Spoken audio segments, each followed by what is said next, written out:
So Jeremiah represented a very interesting paradox, something that I think we all can learn from in our own personal lives. How to deal with darkness, how to deal with despair. I mean, none of us are immune to situations in our lives where we have to deal with some type of shortcoming, some setback, speaking on a mild level. Or if it's more intense, some trauma, pain, loss, disappointment, death, tragedy. We should all be protected. But in life, that's the twists and turns of life are going to bring situations when things are difficult. Some people in those times don't know how to forge ahead, get paralyzed, get trapped. Many of us become bitter and angry. Many of us become numb. So looking at a prophet like Jeremiah, who saw darkness, and not only that, he shared it, not with the intention of sharing something painful, but to talk to the people about the consequences of their depravity and their corrupt behavior, must have not been easy. No business can function without a mission statement. Can you? I created a special course. Discover your personal mission statement. Check it out in the description below. At the same time, he also provided us with a tremendous vision of deliverance, of redemption and salvation. And that's not an easy thing to balance the two. It's one thing when you live in the light. Okay, so you're familiar with light. It's another when you live in the darkness, you're familiar with darkness. But to straddle both of them and to be able to find light within darkness is a very complicated thing. So let's talk about Jeremiah. So firstly, his name itself, in contrast to another great prophet, the prophet Isaiah.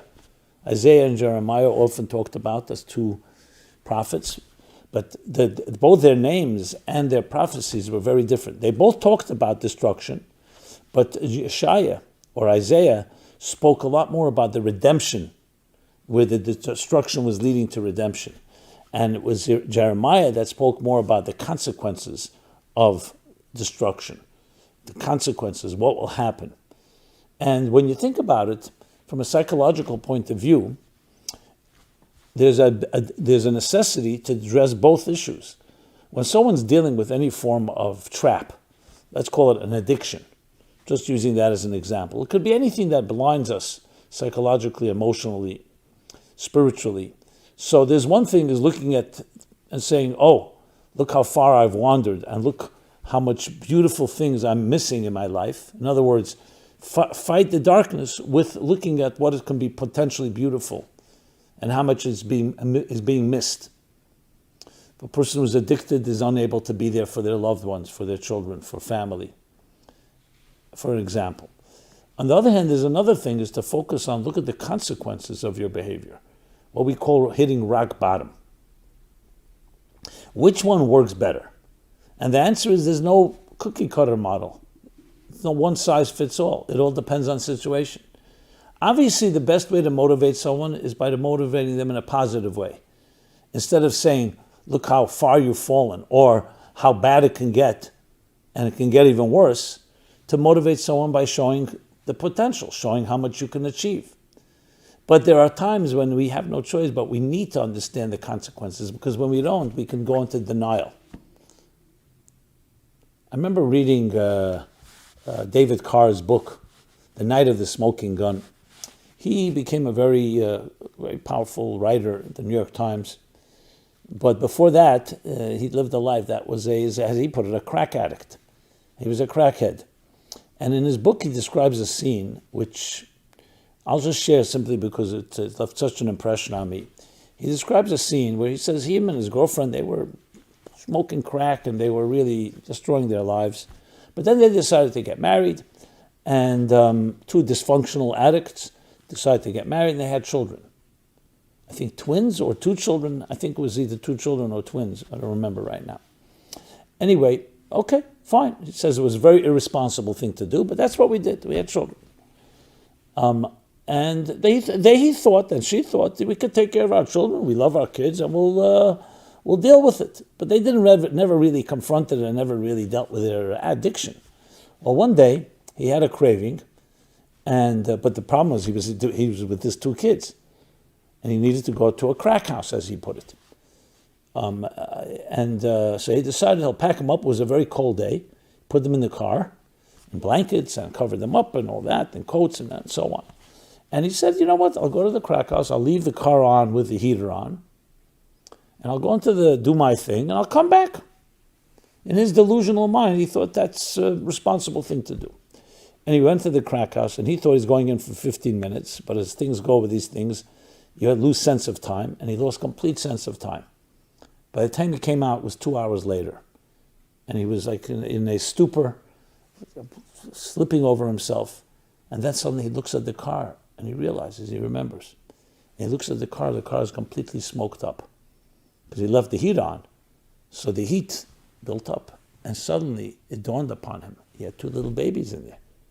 And he ran for his life, he said. And he opened up the back door. Because he thought, who knows what could have happened. And to his surprise and shock, they were both there sleeping calmly. And he had this wake-up call, he said. I remember he writes, I think, that God does not give a person usually another chance. And I had another chance. Two little children. Who knows what would have happened due to my insanity. And it was his rock bottom. He straightened out his life from there going forward. Which is also quite something, because I've heard people hit rock bottom and it doesn't always happen. Now, why am I sharing this? This just came to me, because sometimes you want an example. It struck me. I turned his life around, wrote this book, became a very good writer. I think he died a year ago or 2 years ago, if I recall correctly. But regardless, nothing in the light would have woken this man up. He needed Jeremiah. He needed a prophet of doom. Not because he needed to hear negative, but because nothing would have shaken him. I must say that sometimes even the negative doesn't shake somebody. But there's something about it. And the point here is not to demoralize us, that you need to have a Jeremiah speaking to us, that voice within us, but it's to wake us up. So let's just go over the first few words of Jeremiah. We read it last night. The Jewish tradition is the night of Tisha B'Av. And this year it was Saturday, Shabbos, so the Tisha B'Av, the fast day, is moved to Sunday. So last night, Saturday night, the custom is, and this has been going on for close to 2,000 years, sitting with dimmed lights in the synagogues, sitting on low stools, like when you sit Shiva, when you grieve and mourn for a loss for a loved one. And the book of Lamentations is read. Let's just read together the first verse. The first verse is, woe, or alas, or how. She sits alone. She sits isolated. Jeremiah is describing the city of Jerusalem and talks about it like a personal friend. She sits alone. And he continues, this city that was filled with people, with many people, multitudes, is now sitting like a widow. Of all the things he chooses to begin with, is not the destruction, not the deaths, not the beginning of a long exile, not all the other consequences, the loneliness. The loneliness. You know why? Because when we don't feel alone, we can get through anything. If you look at any given situation where there's despair or hopelessness and darkness, the biggest challenge is not the very experience itself. If you knew someone was with you, it would give you some strength. It's because we feel isolated, we feel alone. We feel nobody wants to be with us. We feel we don't want to have anyone there. No one will understand us. And you isolate yourself. That causes far more problems. Think of it this way. Two people are lying in a hospital bed. Same room, or two different rooms, God forbid. One of them has guests and visitors and family and gifts and balloons and everything. The other one lies there alone. Nobody ever comes to visit. They may have the exact same problem, same illness, same infection, the same disease. But tell me what difference it will be. The first one has people around. It builds your immune system. Doctors acknowledge that today. It gives you a will to fight. It strengthens you. That's the fact. It's like people cheering you on. Just like fans in the stadium cheer people on. If someone's running a marathon, you hear people supporting you. It does something for us. When you feel alone, you give up. The situation becomes even more hopeless. Nobody cares. There's something that we have the power to comfort and strengthen each other. So actually, the loneliness is the key thing that really bothered him more than anything else. It's one thing we have a tragedy. That's terrible. But it's the day after, when everybody goes back home and you go back to your bedroom alone. That's where it really hits you. So Jeremiah struck that. But what's the point of describing the negative? And why are we sitting and grieving over it thousands of years later?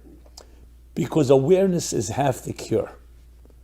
If you want to know the people that really build resilience and the strength are not the people that go into denial and just ignore. No, you have to look at it, but you don't get overcome by it. And that was the key thing, and that is the paradox. Yes, on one hand you see the doom, on one hand you see the loneliness, you see the darkness involved, but that is meant to motivate. It's meant to give you resources, an arsenal to deal with it. So now let me figure out a way not to be lonely. Let me connect with someone. Let me find a mentor. Let me find a friend. I'm not sure who coined this, whether it was Eleanor Roosevelt or someone else. I think she said it about women, that you don't know how strong they are. That woman is like a tea bag. You don't know how strong she is until you put her into hot water. Well, it goes long back into history, that when you really want to understand someone's strength, look what happens when they're in hot water. Number one is they won't deny it. They won't minimize it. On the other hand, they'll never be defined by it. And that's the key thing, because many people say, move on, don't look at it, just go forward. Great, by all means. But if you don't look at it, and why is they saying that? Because you don't want to be defined by it. But looking at it doesn't mean you're defined by it. You can suffer, you can be in pain, and doesn't mean you become a sufferer. It means it happened to you. And you learn to realize it's not me. I'm not defined by my pain, as much as I may have experienced it. And that's what Jeremiah's second half of the story is. That on one hand, yes, we look at it squarely, we take the bull by the horns, and yes, it's a lonely situation. But what are we going to do about it? Because we forge ahead. So Jeremiah captures both these voices that we need within ourselves. Now, obviously, if a person's going through something and they can just move forward and ignore it and take the high road, by all means. But very often that doesn't work. And that's why you often have to look at the darkness, but the way you look at it, you don't become frightened by it, because you don't become defined by it. So there's both parts to this, and that's what Jeremiah captured. Isaiah also spoke about the negative things, but his main focus was that this will lead to redemption. And that's also an important voice, and a vital and a critical one. Because it's not just about not being afraid of the darkness and knowing that which doesn't kill you makes you stronger. You also want to know that there's a light at the end of the tunnel, a light within the tunnel. Or as the cynics say, not the light of an oncoming train, actual light. That's another concept. The mystics put it this way. There's the darkness that leads to light. But then there's also facing the darkness and realizing that you are not defined by it. And since you're not defined by it, you actually can control it instead of it controlling you. So the paradox is that you first have to recognize that it's there. To completely say it's not there. If Carr would have said, no, I've got no problem. Look, my children survived. And then he went and did it again. No. He needed that scare. Now, no one should ever have to come to a point like that. Hopefully we can be awakened and stimulated and aroused by something without having to see the worst possible scenario. By all means. But even when there is that darkness, we have to know we're not defined by it, because you did not begin your life in a dark state. And Jeremiah teaches us this. When you read the story, you constantly see this subtle dance, so to speak. Maybe dance is not the right word, but the subtle pulsating elements of exhaling and inhaling, contracting and expanding. The need to constantly balance these two extremes. And it's those that understand that can learn how to navigate. We should all be blessed that our lives should be smooth, go only up, up, up. But it's like a wheel. There will be times we go up, there are times that we go down. That's how it is. As long as you keep moving, as long as you know that you can keep moving, as long as you know you're not defined by your experiences, you don't control your circumstances, but you're not defined by your circumstances, then you have that hope. So it's interesting, on one hand, the name Jeremiah, the very name, has the word in Hebrew mar, bitterness, because he saw and tasted bitterness.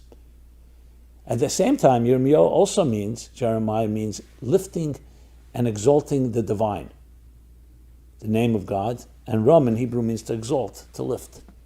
Isaiah in Hebrew means the redemption. Yeshaya means Yeshua, redemption, salvation. Jeremiah, in the bitterness, we find the salvation, in the bitterness itself. So let me share a few words about that. In the Kabbalistic and mystical teachings, I'm actually teaching a class now, which I invite you to join every morning. We hold at 9:30 a.m. in New York time, Eastern Daylight Time. You can go to a website called HasidusApply.com and you can find more details about it. So we're studying something fascinating. So it talks about how you sweeten bitter waters. So there are three ways to do it. You can take bitter water, let's say something is bitter, and you mix sugar into it. You mix something sweet into it. The sweetness neutralizes or overrides the bitterness, and you have now a sweet drink.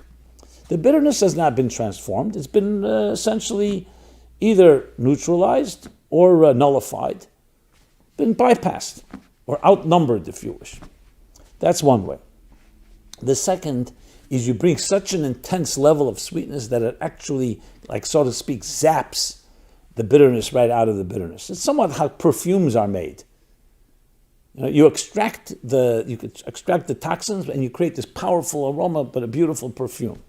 So in a way you've transformed it, but you have not transformed it necessarily from within. You brought a force, some type of other, element or some other substance that simply zapped it into submission, if you wish, and turned the bitter into sweet. But then there's the bitterness itself, when you hit rock bottom and you come to a point of despair and you cry out, not because you see the light, not because of an epiphany, but something about the darkness itself that wakes you up. So he explains that comes from the deepest level of divine darkness, which is not actually darkness, it's higher than light. So there's a state that's higher than expression and deeper than expression. There's a state that's lower and beneath expression, and they have a certain connection. So fascinatingly, when you are in the state where you feel completely hopeless, there's something that lies there that comes from a place that is beyond any form of revelation. And that ultimately gives you the strength to transform it from within. Jeremiah was and epitomized that type of experience. So there are people who have been blessed and their lives have been pretty much an easy ride, so to speak. They lived in the light. But there's some of us that have gone through extremely difficult lives, gone through tragedies, setbacks, different forms of loss and pain and suffering. And when you look at a person like that, that's gone through it and made it through, there's a certain level of refinement that you will never find in the light. It's a refinement that can only come from within. And that is ultimately, on a day like this, and with a prophet of Jeremiah, of his stature, that teaches us these two elements. What it means in our personal lives is that we do have two voices. When things go difficult, many of us just start complaining, or we wish it didn't happen, and we try a way to avoid it. Others become, unfortunately, they become like some people tell me, I'm a child of darkness. I'm very accustomed when things don't work out, because I grew up in a home where things never worked out, and I'm always waiting for failure. I'm always waiting for the other shoe to drop. I'm always expecting disappointment. So that's someone who's surrendered to darkness. The first person is avoiding it or ignoring it. And then there are those that say, no, it's dark, but you know what? That's not who I am. I've discovered something greater than darkness and light, a place that is beyond dark and light, beyond day and night. And that's the essential connection we have to who we are at our core and our essence. And sadly, often we only get there through a setback, through a difficulty. When I say sadly, because I wish it was otherwise. It was not that way. It was otherwise. In other words, that we should be able to reach it through light. But it's difficult to always imagine that being possible. So I want to wish everybody, every one of you, my dear friends, we should only have light in our lives. We should only have joy, celebration, good things. But when there is a moment of darkness, remember the black hole. The black hole in physics tells us that it's even more powerful than a white star, than light. It's so powerful it doesn't allow the gravitational pull of the star, doesn't allow the darkness, the light to shine forth. So it's not lack of power, it's even more powerful. Now, if we could harness that, imagine what kind of energy that would create. Today we're told that the universe is made up of 80, 90% dark matter, dark energy, different names for it, different forms of it.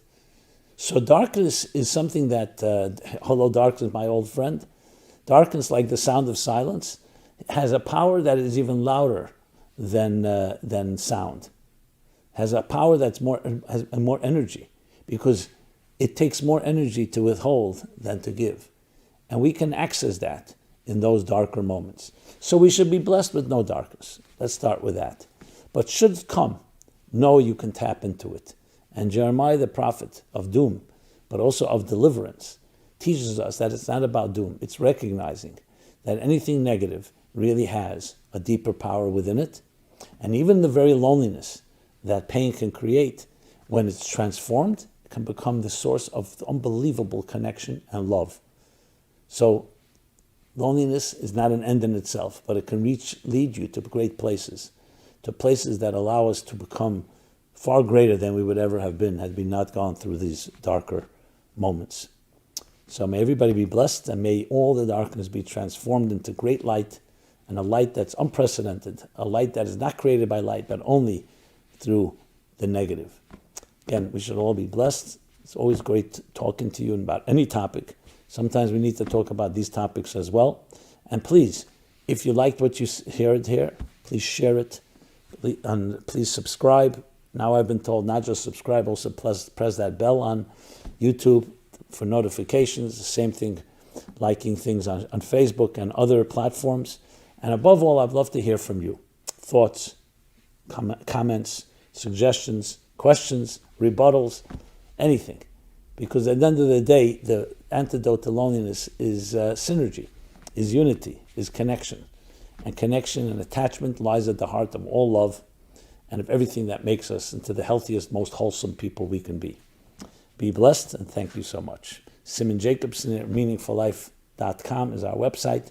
Check it out for a full array of programming on every topic under the sun and above the sun.